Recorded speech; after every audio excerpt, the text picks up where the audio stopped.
name's Elio Enriquez, and you guys can introduce yourselves. I'm Josh Rockiel, currently the advisor here at Central Lyon. And I am Miranda Dreesen, and I'm the advisor at Ellsworth, Minnesota. And welcome to the first ever episode of the Central Lyon FFA podcast, which is also called Living in the Stalk. So I'll explain it for you guys.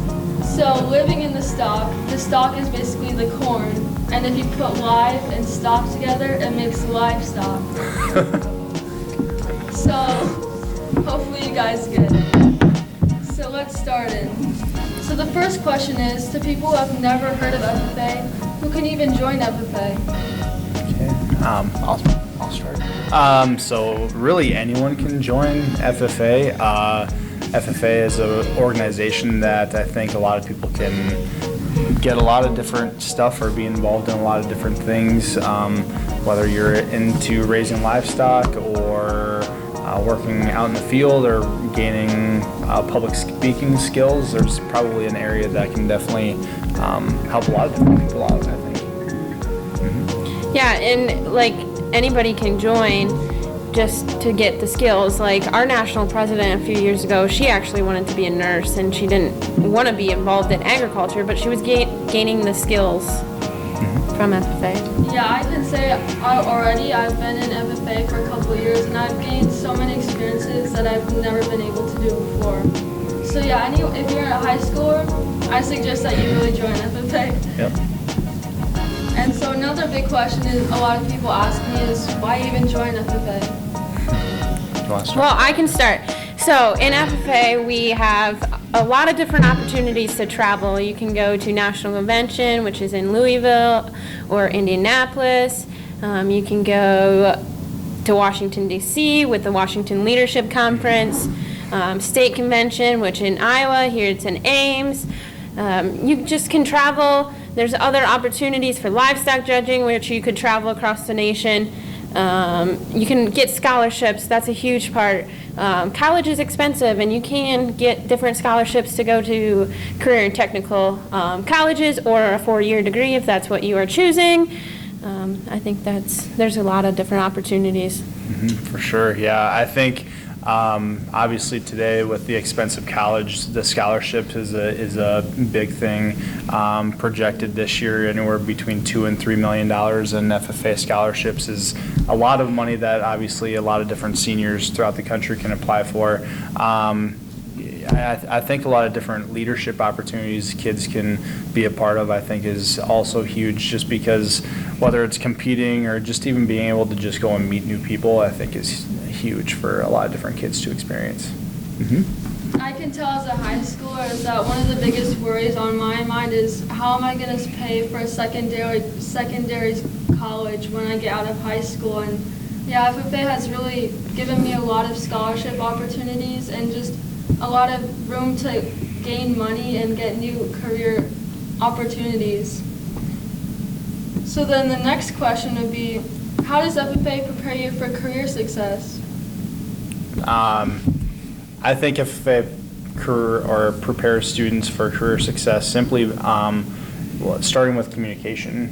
In any career field, I think communication is going to get people extremely far if they're able to communicate with their bosses or other employees, or if they're trying to run their own business, you got to be able to communicate with people. Showing kids different leadership opportunities, being a part of teams, working individually, being organized, and just trying to work on different career building skills that I think a lot of people need to have. And I really just think a lot of areas, different contests give kids a different avenue that they may have not ever thought about being a part of.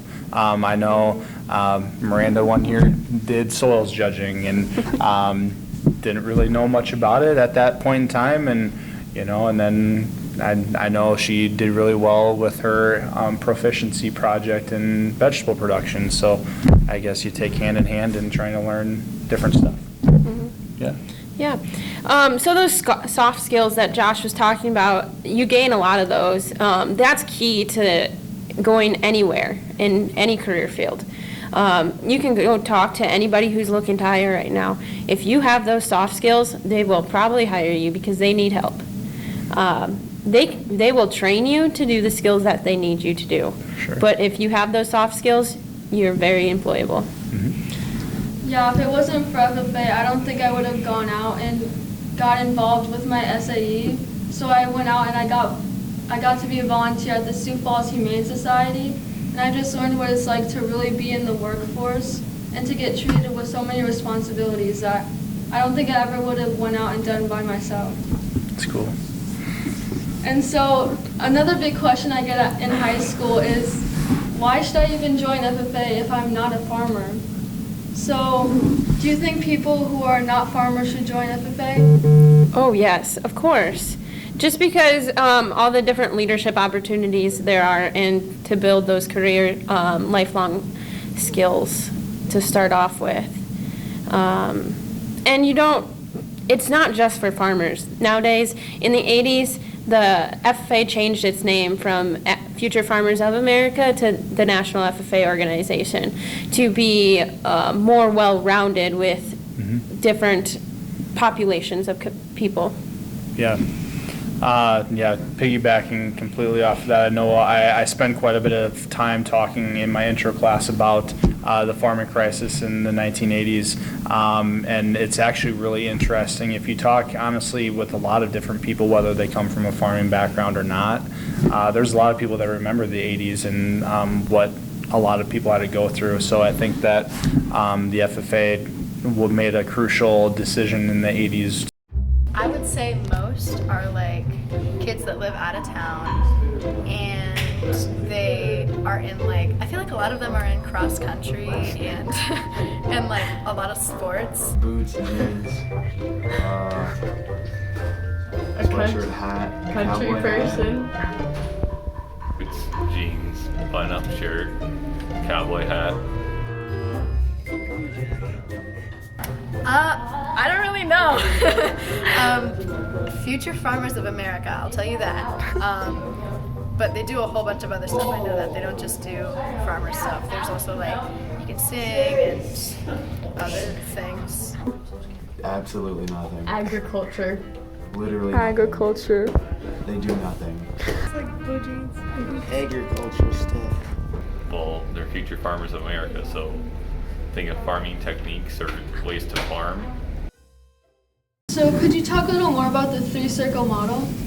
Yeah, so the three-circle model, the first part is FFA, the second part is classroom instruction, and the third part is SAE, Supervised Agriculture Experience.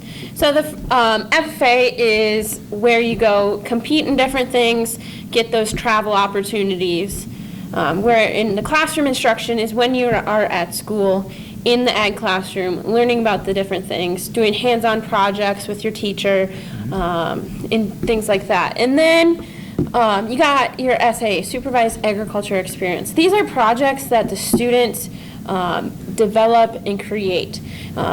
They figure out how they're going to do it. Sometimes they go work for someone, so they're going to have to go out and find somebody to work for. They find different projects, and these are their ways of applying the knowledge that they learn in the classroom into real life application. Yeah.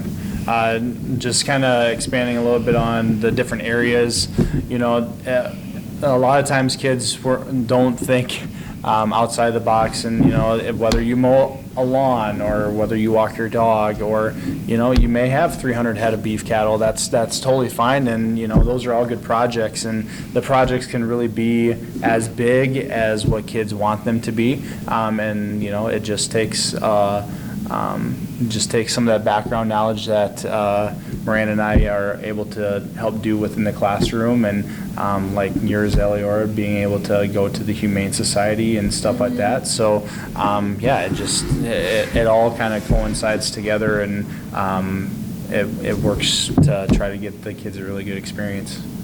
Yeah, and if you have an interest in any career, you can definitely find an SAE for it. I definitely did not think that film would be a part of it, but there's definitely a huge SAE for that. So if you have a career interest, you can do an SAE for it. For sure. So now here's the fun question, is why did you want to be an FFA, or some of your personal experiences, or even why you wanted to become an FFA teacher? How long we got? Yeah, pretty much. If, I'll be honest, right outside of high school, I didn't necessarily think that, I guess I really wanted to be an ag teacher. I thought education was in the back of my mind, I guess. And I went to a 2-year college right out the bat.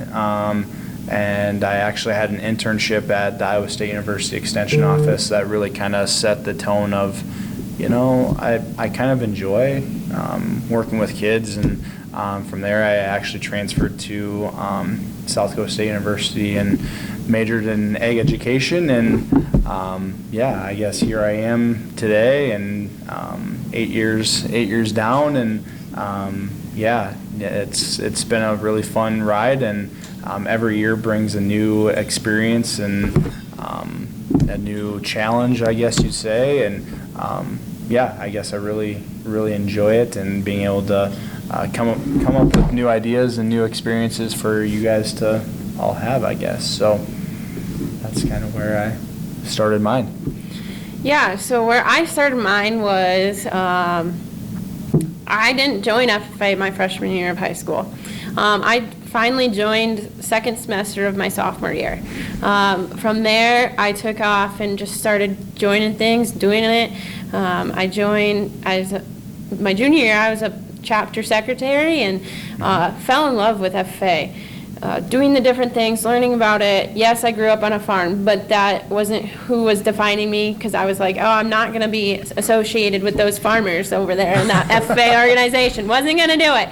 But then I went on a trip with the FFA, and I was like, okay, this is what I like. So I jumped in, and then junior year, we got an awesome advisor.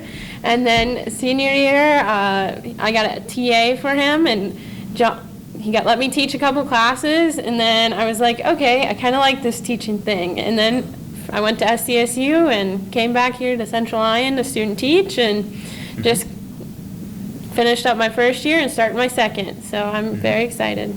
Yep. That's really cool. Yeah, if you asked me when I was in middle school if I was going to be an FFA, I would have definitely said no, because I had absolutely no idea what it was. And I actually didn't even go to the recruitment meeting, because again, I thought FFA was just not for me. And then during our exploratory classes in 8th grade, I actually got to take my first kind of agriculture class, and I was just shocked about what it was. I had no idea that I actually really enjoyed it. And so I just took a chance and I joined, and I've never regretted it. So It's awesome. You got to at least take a chance at it. It's really fun. For sure. So do you guys have any closing thoughts? I don't. This was fun. Thanks for having us today. Yeah, I'm really excited for the next one. So stay tuned next month for the next episode.